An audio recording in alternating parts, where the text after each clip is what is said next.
tarde a todos. Boa tarde. O tema que eu estou propondo apresentar nessa tarde para vocês é uma espécie de introdução a um tema que é bem conhecido, muito mistificado, que se chama sonhos lúcidos. Fiz questão de colocar essa imagem das pílulas vermelha e azul que remete ao filme Matrix. Vocês chegaram a assistir. Tem uma cena em especial que o Morpheus ele oferece para o protagonista uma pílula vermelha e uma azul. A vermelha, caso ele queira conhecer até onde vai a toca do coelho. A azul, caso ele queira ficar como ele está e continuar a vida dele. Não é tão dramático assim, mas eu faço questão de colocar a pílula vermelha para chamar a atenção porque ela é uma área de conhecimento muito interessante. Ela faz muita analogia também a certas figuras que a gente conhece muito bem, como o mito da caverna de Platão, e remete à nossa realidade do dia a dia. Né? É um filme muito conhecido também nessa área, para quem conhece o tema, que se chama Waking Life. O Waking Life tem uma frase que ela é, eu até ia colocar aqui no início, mas pelo tempo curto eu achei que não valeria a pena, mas indo direto nessa frase, ela fala assim, somos sonâmbulos acordados e começamos a dormir conscientes. O que é um sonho lúcido? O sonho lúcido, ele é um sonho, um tipo de sonho, em que tu vai ter a capacidade, a habilidade de se manter consciente do sonho. Normal, a gente costuma vez por outra lembrar, mas com a diferença que tu vai conseguir manter a tua capacidade de raciocínio, a tua capacidade de memória, as tuas sensações táteis, olfato, paladar, tão intensas, ou algumas até maiores, como se estivessem acordados.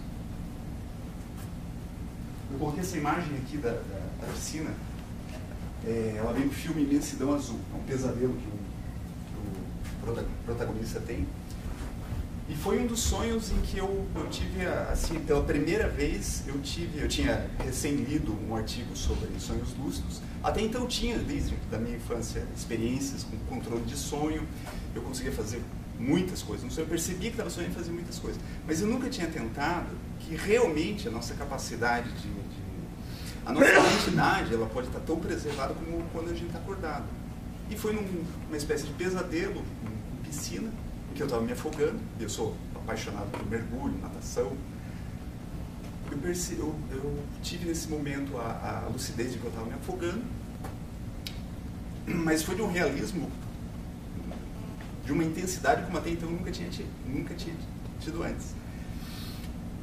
Eu acabei indo para o fundo da piscina, tive até medo dos movimentos que eu mexesse na cama, machucasse minha esposa, saísse da cama, pior ainda, né, para o apartamento, e cheguei a fazer alguns testes. Foi uma experiência bem interessante. Mas afinal de contas, quando que ocorre um sonho lúcido? Quando normalmente, durante uma noite de sono, esses sonhos lúcidos podem acontecer? Eu separei aqui, de uma maneira bem simplificada, os ciclos do sono têm várias fases, mas eu destaquei aqui esse gráfico porque ele coloca aquelas partes em amarelo, justamente as partes que se chamam fases REM do sono. É nessas fases que os sonhos lúcidos normalmente vão acontecer, e quando eles vão ser mais intensos e vívidos. Reparem que ali na parte final de um sono comum, lá a partir da sexta hora de sono, sexta para sétima hora de sono, essas fases REMs acabam aumentando. Aqui dá para se calcular mais ou menos um tempo de meia hora, um pouco mais. E aqui, talvez uns 45 minutos. Para vocês que costumam lembrar vez por outra dos sonhos, eu tenho certeza que a sensação, a vivência, muitas vezes parece ser muito mais tempo. Né? Então vocês imaginem uma experiência que vocês consigam ficar conscientes durante aquele tempo de até 45 minutos de sono. É muito tempo. É muita... Eu diria que é uma espécie de oportunidade de experimentar um super simulador. Uma Matrix, por exemplo. Uma breve história. A primeira referência que existe em literatura é de Aristóteles. ele tem livros a respeito de sono, de sonhos, e num desses textos ele já faz menção à capacidade de a pessoa conseguir distinguir que realmente ela está sonhando.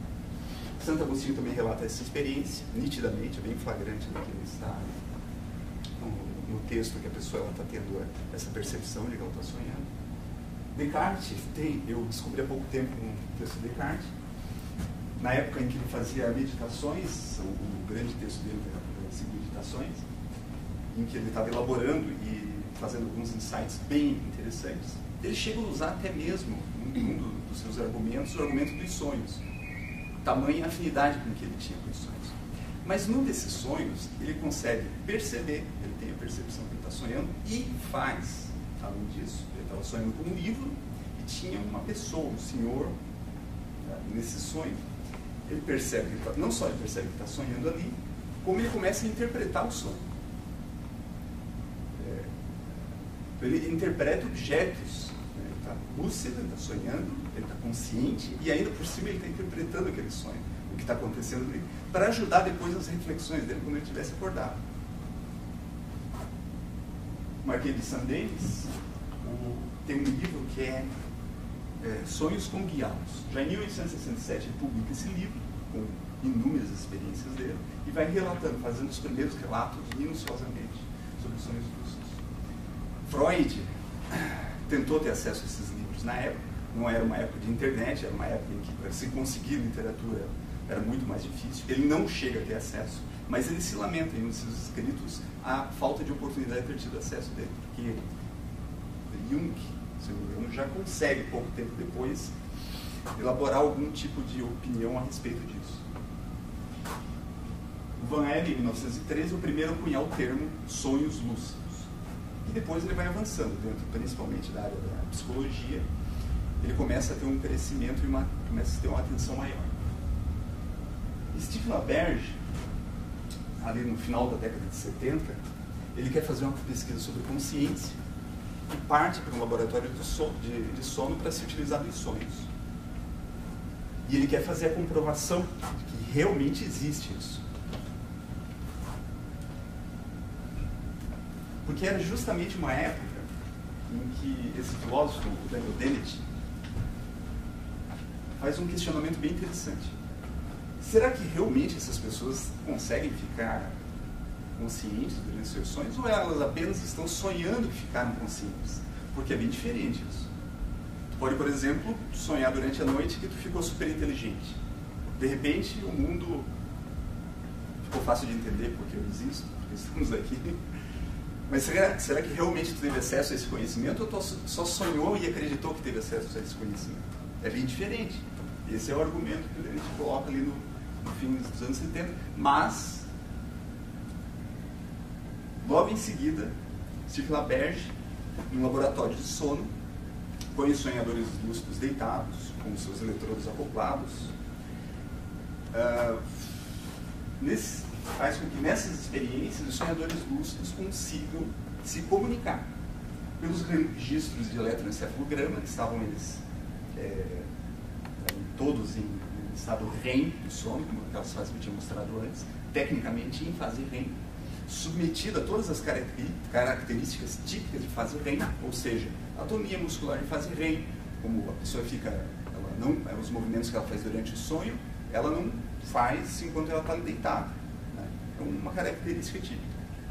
E a frequência de atividade cerebral, ou seja, estavam esses sonhadores lúcidos ali, dormindo, mas fazendo comunicação via código Morse. Está avisando, eu estou sonhando nesse momento. Fiquei consciente.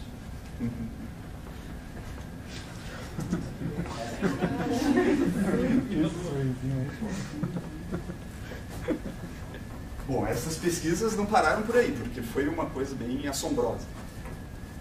Elas avançaram em diversas áreas.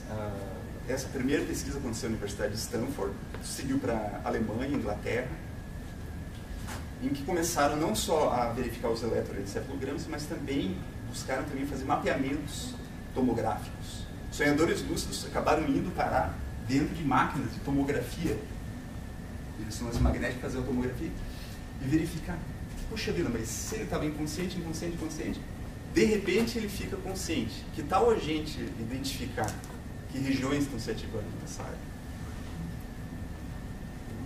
Tem implicações seríssimas, tanto na área de psicologia, na área de filosofia da mente, na área de psiquiatria.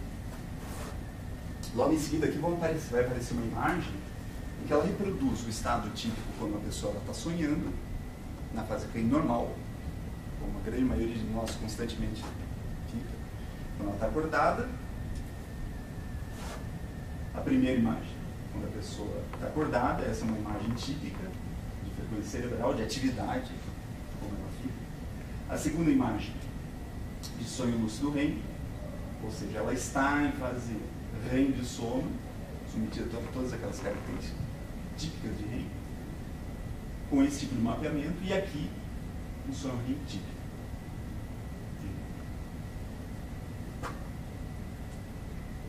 As implicações. Na área de filosofia da mente, apesar dos questionamentos iniciais, e na filosofia, normalmente, eu imagino que seja, penso que seja uma das áreas que normalmente se tem o ceticismo muito forte para novas coisas que vão acontecendo. É natural e é inerente a essa área em que a gente busca esse tipo de questionamento. Na filosofia da mente, apesar do Dennett, que é um dos maiores filósofos contemporâneos da atualidade, esse primeiro contra-argumento dele não ter ido adiante, ainda na filosofia da mente eles vão buscar esse tipo de pesquisa para se pesquisar coisas como, que lembra muito Matrix, o modelo de cérebro na Cuba. Como pode a gente estar vivenciando uma experiência, sentindo tato, raciocinando, buscando memórias de coisas que eu queria fazer no sonho, agora que eu estou sonhando, e fazer novos modelos a respeito da consciência a partir disso. Na medicina, a esquizofrenia é uma espécie de invasão de alucinações na tua consciência durante a nossa realidade. O esquizofrênico ele tem, de repente, ilusões que ele não consegue distinguir o que é real e o que não é real. Num sonho lúcido é o inverso, é exatamente o inverso. Tu tem todo mundo ilusório, que é da tua mente, mas a tua consciência brota e consegue penetrar naquele mundo que é puramente ilusório. Então, o pesquisador com que foi meu orientador, ele coloca muito bem esse argumento da importância, da relevância que tem em conhecer as minúcias desse tipo de atividade, desse estado mental, para um tipo de doença como a esquizofrenia. Bom, não vou falar das outras áreas, mas é interessante saber que tem implicações, por exemplo, na psicologia, estresse pós-traumático, pessoas que têm muito trauma, na fisioterapia, na literatura, nas artes. Aqui, rapidamente, foi o único gráfico que eu consegui, apesar de estar em inglês, eu vou explicar de uma maneira bem básica para vocês. Uma pesquisa, um benefício prático, já que já está se conseguindo, na Universidade de Bern e Heidelberg. O experimento foi, sonhadores lúcidos que estavam lá no laboratório tinham que, durante seus sonhos lúcidos, arremessar moedinhas numa caneca, a 2 metros. Os sonhadores lúcidos que conseguiram treinar isso no sonho tiveram um aumento de rendimento de 8%. Sonhadores lúcidos, em inglês, tiveram um aumento de 8% de aumento de sucesso, de eficiência nesses arremessos. Sonhadores que não conseguiram sonhar com isso, na hora de fazer o teste, tiveram um decréscimo de 2,5%. Aqueles que conseguiram treinar enquanto despertos tiveram um aumento de 15% de eficiência. E o grupo de controle, que é o grupo teste sempre de grupo cego, que eles fazem esse tipo de experiência, tiveram um aumento de apenas 0,5% de eficiência. Aqui uma imagem do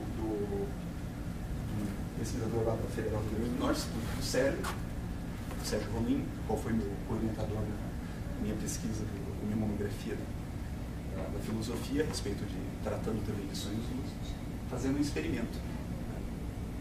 Experimento pioneiro aqui no Brasil, nessa área. E para concluir, uma frase do Siddhartha Ribeiro, um neurologista do Instituto do Cérebro também, que diz que o uso de sonhos lúcidos para aprendizado através de simulações conscientes, se confirmar, e tornado acessível ao público em geral, pode representar um avanço sem precedentes para a evolução futura da consciência humana.